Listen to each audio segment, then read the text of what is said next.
Hey guys, it's Dorr and Coch with Tactical Hyve, and in today's video we're going to be going over revolvers. You know, a little bit of the history, our personal experiences with the platforms, and just kind of asking the question, are they obsolete?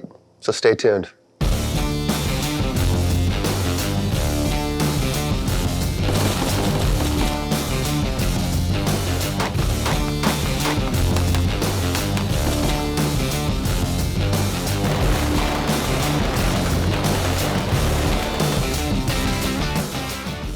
All right, guys, so we're back. And Coach, we got quite a, but would you say we have a plethora of revolvers here? I would say, yeah. Yeah, a lot of offerings here. Obviously, the revolver was kind of the go-to sidearm for about 100 years. Yeah, it was the new tech, man. Mm-hmm. You know? Black and somewhere there in the 80s, they really started to get phased out. The Super 9 phenomenon had taken hold. But they did not stop. It did not stop all at once. It was kind of, there were some, you know, a lot of police agencies that were holding on, law enforcement agencies. Most major militaries got rid of them after the Second World War, but cops held on to them for a long time. Our guys, you know, again, the SEAL teams starting off in Vietnam, pistols were not a big deal. They were not a priority. There was nobody calling it a secondary yet. There were no transitions yet. But if guys did want to carry them, they could. They could basically carry whatever they wanted. Obviously, there were 1911s around. The very first pistol SEAL teams bought, actually, in 1961, getting ready for their commission in 62, were revolvers. They went with, and I believe they wanted the 357s, but they were having a hard time getting them because they cost more, and there was like a whole debacle, but they eventually, I believe, did get them. And they wanted them for their reliability. You know, these guys are combat swimmers, they're frogmen first, and they need something that's going to be able to get through those rugged environments and just work. And the 1911 and the SEAL teams have just never had a good, healthy working relationship. I don't think they were ever considered mainstream to be reliable enough in regards to just being in the muck, in the surf, in the sand. I know some guys did use them, you know, but I mean, obviously they love them in the Army, but the revolver, when SEAL teams started, that was just kind of the go-to. And I think the majority of the guys during the conflict that did carry pistols, and I mean, I think almost everybody I've ever talked to from that era carried revolvers, unless they had a niche weapon like a hush puppy. Yeah. Smith and Wesson 39. But knowing everything I know, and not that I'd ever been to Vietnam or dealt with that environment too much, but I'd still go with a 1911, man. I don't care. You know, I'd bag it up, I'd put it in a holster. But look where you're coming from, okay? You're coming from a world where semi-autos have always been reliable. You know, revolvers, they were the gold standard of reliability well into the 70s, right? So in the 60s, yeah, you're like, oh, I'm gonna go with one of those. Lighter, got my shots, whatever. But by the time we got to, you know, my era, when I rolled into SEAL Team 5, there was a drawer in the armory full of 686s. I think every platoon deployed with at least a half a dozen of them. Now, we used them for force on force, you know, with little wax bullets and stuff, because simunition wasn't a thing then. Yeah. And the 686 is the full-size Smith & Wesson 357, 6-shot. Yep. You know, just kind of tried and true. We always shot 38s at them because that's what was issued. But if you were going to be in that over-the-beach environment, you know, and you want to make sure there was something that was going to work if it had sand all over it, then that 686 came out. Now, this was my issued 686 holster. So it would fit a good old, well, this is a Ruger GP 100, but that sucker could fit right in there, and you snap that bad boy. And I mean, have that hanging on your hip. And then you get your reloads, and get your quick speed loaders. And got 2 of those. This was, it was set up. Okay, now. So awesome. Yeah, it's not something that I would ever do now because, you know, I know a lot more, and I'd be okay with a semi-auto across the beach. But at the time, that was the gold standard of reliability. 686s, we had the ones that were stainless steel, so you know, you didn't have to, you know, just swash them around in some fresh water when you were done, and you're good to go. So some guys really liked it. This thing doesn't look that worn because I didn't wear it that very much, and notice it didn't get painted tan, so it definitely didn't go to the desert with me. Okay. Yeah. The 686, I think it was adopted and brought in because obviously the maritime sub-ops STV community, they were real big there. I think every single one of those guys got issued one. And then this was long before our time, but I'd heard in the early days of Dev Group, guys were running 2 686s because the fastest reload is just dropping your gun and pulling out another one like Sapa! And that's literally how guys ran with 2 686s. That tactic had gone away by the time. Yeah. In fact, I never knew anybody that said they did that. But that they ran double 686s, and but never saw anybody do it. Just kind of the legend of that time. My only official use of revolvers was in buds. If guys were having a hard time shooting the 226, to get qualled, they would switch them over to the revolver because for teaching, the revolver is actually awesome.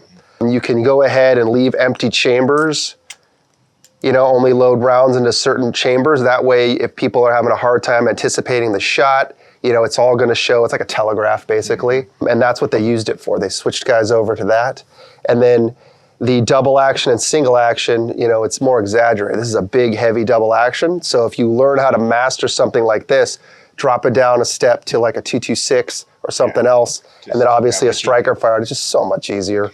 There's also a lot less going on. You don't have the slide working and all that. So if you got somebody who's, a little, recoil sensitive or just, nervous around the gun initially, like a lot of people are, when you drop this thing, it just drops. There's nothing that's gonna move or jump around in your hand even more. So, I bought this thing, about 30 years ago with the idea that was, it was going to be my drawer gun as well as being able to teach people who were sensitive about that stuff. So that's one thing, when we talk about the viability of revolvers these days, it's not just old fat guys that carry them. So it's one of the reasons to keep them. They're cool. It's a cool piece of history and mechanics. Old school. Yeah, but it's good to train on, and then carrying them. Okay, the rest of the revolvers out here are all snubbies. They're small, and I don't have a single outside the waistband holster for any one of these. It's either a pocket holster or inside the waistband, because that's how you're going to use it. You're not going to be carrying speed loaders on your hip in these Definitely damn things. not. That just it's craziness, right? We want to keep low profile and small. Now, working from the biggest to the smallest, this is a Charter Arms Pit Bull, and this bad boy will give you 5 rounds of good old 45 ACP. Out of a revolver with a short barrel, you don't need a whole lot of, you don't need 45 long Colt. This is gonna do just fine. It's gonna burn everything it needs to out of that short barrel and give you a decent amount of reliable energy on target, okay? But that thing is quite the hog leg. It is. It's a big boy.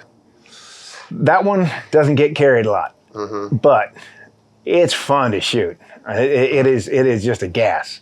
But if you ever think you need 45 and you want a revolver, that one's a good one. ACP recommended. Now, next down the list here, we've got this Ruger LCR, and this bad boy is in 9mm. So 9mm comes with a little full moon clip like that, and you just drop that sucker in there. That's how it loads. I'm not going to load it, YouTube, just in case. Don't want to get banned. So that's crazy these days, man. I think it's a mag. It's a 30 mag thing. Well, that's a magazine right there. That's not a 30 magazine. Easy. Whoa. This is a moon clip. It's a moon clip. And when he says full moon clip, all right, the rounds snap into the full circle. They also have half moon clips for larger calibers. If you've got a 6-shooter. Yeah, bigger guns, 8 shots. Yeah, the 6 or 8 shot variants. Now, the reason I got this one initially was because I got a lot of 9mm laying around, and you know, hell, if I can shoot out a revolver, it's kind of cool. Save me on, you know, buying 38. Then, after looking into it a little bit, you find that this 9mm is fairly comparable to 357 out of a short barrel like this. Now, if you ever shot 357 out of a little gun like this, it's painful, okay? That 340 PD, I've shot 5 shots out of one of those one time. I was like, nah, that's good enough. They say it's even wasteful. Yeah. Because the projectile doesn't have enough barrel length to speed up to give you that magnum power. So you're just exerting a massive fireball, a lot of noise, and a lot of freaking recoil on your hand. So apparently, and I haven't done the testing, so I'm just, this is, you know, word of mouth. Can't believe anything you hear on the internet anyway. Yeah. Trust me, I've looked into it. There's a difference of like, you know, 70 to 100 feet per second between this and a 357.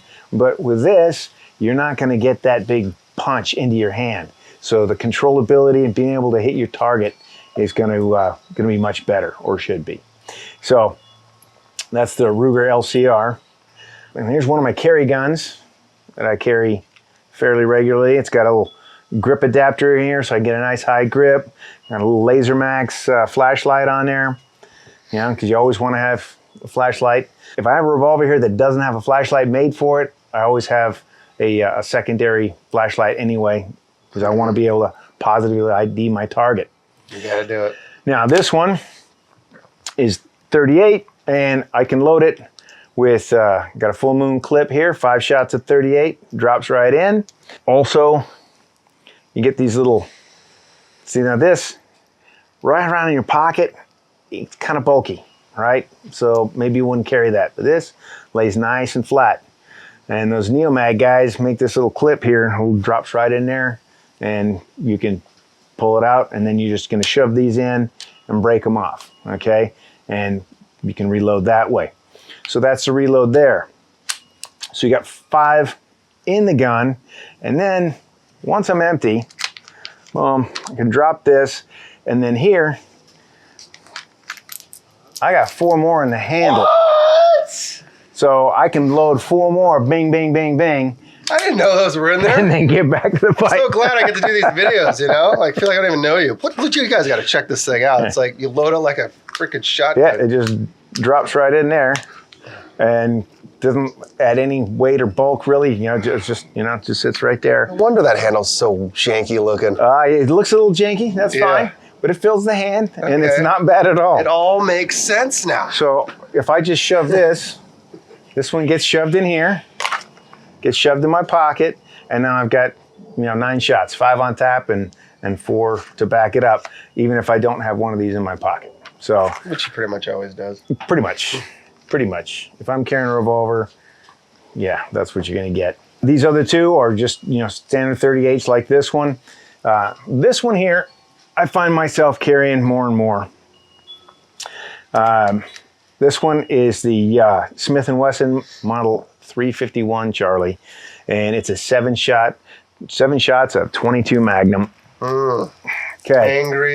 Angry little bees. Dude, I mean, you think, oh yeah, 22 Magnum, rim fire, oh yeah, I don't know.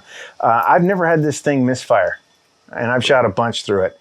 So, I mean, it's got a good positive, but the danger is, with some rimfire ammunition, you may not get the primer all the way distributed around. So if where your firing pin hits it, if it hits it in a dead area, you don't get any shot. Well, I've got 6 more at that point that, so the fastest, malfunction drill is squeeze the trigger again. Exactly. It doesn't get any better than with a revolver. You literally just pull the trigger again and it's a whole new round, whole new opportunity. So as long as you're running good ammo, these things are just incredibly reliable. And yeah, they're slow to reload. You can drill to get better at it. And you can always just hit them with it, or do like we were talking about earlier, is drop it on the ground and just pull out another one. Because apparently that's how they used to roll. Yeah. Well, this one's set up, it weighs 11 ounces, fits right in my pocket. I'll have here, that whole package there, I got 14 rounds of ammo, and it just drops right in my front pocket. So if I'm just rolling through low threat, pop in my pocket, easy day. So that's why I tend to carry this one. It's light. I actually forget sometimes that it's in my pocket. You know, I'll go to strap on another gun, like, oh, this one's in my pocket. Hey there, little Because fella. yeah, it's like, oh yeah, that's I right. almost forgot about you there. Who loves you? Yeah. So You know who loves you. now you got to remember what this is for, though. We're breaking contact. Okay. In a civilian setting, if you're using your gun, you're trying to stop the threat. You're not necessarily trying to put the guy down like in a military situation. So this should be enough. Okay, nobody wants to get shot with anything, 22 or otherwise, right? You know, you don't have to put, you have to end the guy, but you definitely have to end the fight. Now, on that, if you find yourself in that situation where you actually have to use your gun to defend your life or your loved ones, even if it's the cleanest shoot in the world, either that perpetrator or somebody in his family is going to come after you for money. Now, I carry a CCW safe just for this occasion. And what really breaks them from the pack is they will actually send you an experienced person to you rather than, other insurances. They'll say, hey, go find a lawyer and we'll pay for it on the back end. So this is much better. They'll do post-incident investigations if necessary. So check them out in the link below. If you're carrying a pistol for protection, you're gonna need protection. So these are the guns that I use for, concealed carry. Like a lot of my cop friends, this is their backup gun. This is the one that they use off duty. Yeah. Okay, so Definitely common. not just the 22, but just your small frame revolver is very effective for that. Yeah, I know.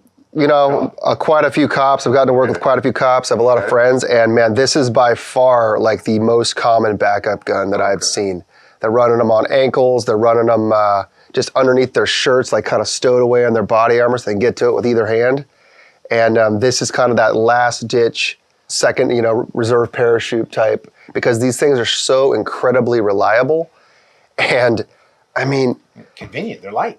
I guess there are situations where a full-size modern handgun with the red dot and everything, all the bells and whistles will come in handy.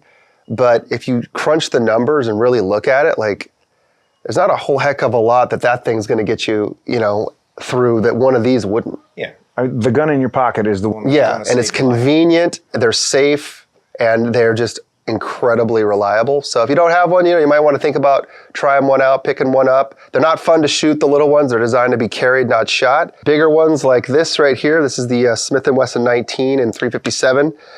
This might very well be in the running, if not the most common law enforcement sidearm of the 1950s, 60s, 70s.